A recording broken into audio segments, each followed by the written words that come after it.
માસી કાકા આ ગાયની ખાસિયત શું છે? તમે બહુ વખાણ કરો છો. ગાય ઓરિજિનલ કોંગ્રેસ છે પ્યોર.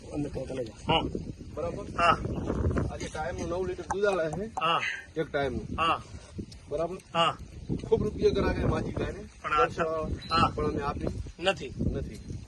કહેવાનો મતલબ કે એને તમને શોખ છે એનો જાળવણી કરવી, એનું વાછરડું લેવું. હા તેની વાછડીઓ મારે મોટી કરવી છે, હા એટલો એના પર મારે બહુ શોખ છે. હા સીમાની એટલો હા મારા પાસે એવી ક્વોલિટીની ગાયું છે. હા તરીસી પોતરી હા હા 101 સળિયાથી. હા ખૂબ લોકો માજી મેં હજી આપી. અહીંના ખેડૂત મિત્રો પણ આવતા હશે કે ખૂબ આવે કે પણ અહીંયાથી છૂટતી નથી. હિયેસી છૂટતી નહીં. બરાબર. એના સિંહ હું આગળ આવેલો છું હા હા અને આ ગાયું મને બહુ વાલી. હા હા મતલબ આજે એને તમે હા જવાર જોવો છો તો ચા અને રોટલો બે ભાવે. આ બે ભાવે છે. નકે પછી અણખડાટ થાય. થાય છે.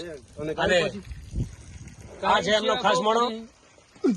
દેવાભાઈ હા તમારા જેવા આવે ભાઈઓ હા એ વિડીયો બનાવી ગાય જોવા આવે કે જેવી સારે જેવી ભાવે હા હા તમને અમારી ગાયો અહીંયા બેઠી મને તો તમે તો ગાય પણ હું તો ધન્યવાદ આપું છું કે આવા સૂકા એરિયામાં આટલી ઝળહળતી ગરમીમાં તમારો ગાય પ્રત્યે પ્રેમ અને ગાયની સેવા.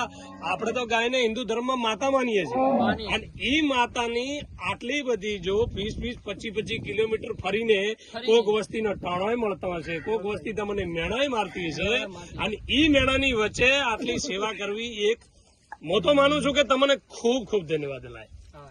અને બાકી અમારા ગામમાં બરવાળામાં એવા પણ છે કે ગાયો બોલાવીને પેલા ગમે એવું ક્ષેત્ર હોય તે રજાએ આપી દે, ગાય બોલાવે, પાણી પવડાવે.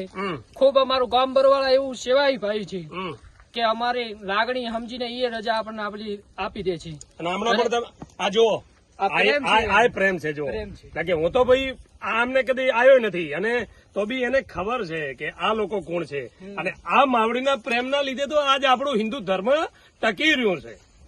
તમે જોઈ શકો છો આ કામ વાળો ખુશ છે, એનો માલિક ખુશ છે ને એની માતાઓ પણ ખુશ છે.